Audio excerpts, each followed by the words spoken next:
Sophia's mother had been unable to calm down for several months and kept returning to the same subject in every conversation.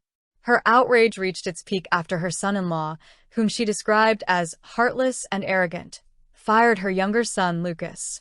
In the mother's view, everything was very simple. Her son had been wronged, her son had lost his job, and therefore her daughter was obligated to defend him at any cost, even if that meant packing her bags and leaving her husband as a form of protest. Sophia lived in Spain, in Valencia. She was 32 years old and had gotten married a year earlier to Miguel, a calm, level-headed man 5 years older than her, who was developing a small logistics business. The company was still young, profits were unstable, and every employee mattered. Miguel took his work seriously and expected basic discipline from his staff. Lucas, Sophia's younger brother, had been considered a special boy in the family since childhood, at least in their mother's eyes. He was 28 and over the years had never managed to stay at any job for more than a few months.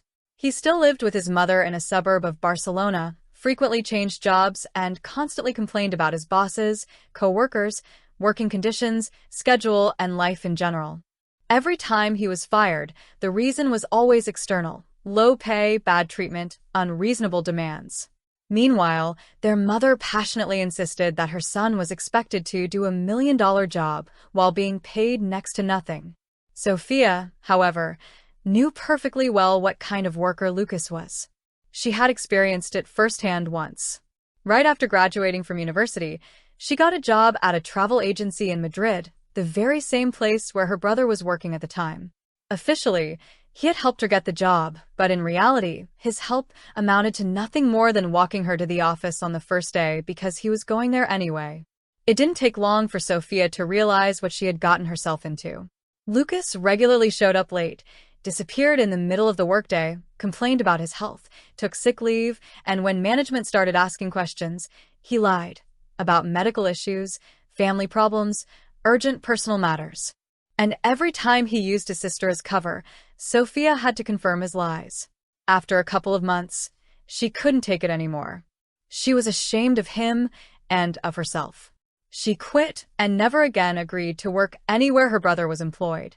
Over time, Sophia found a stable job, moved out of her mother's home, and fully began her independent life.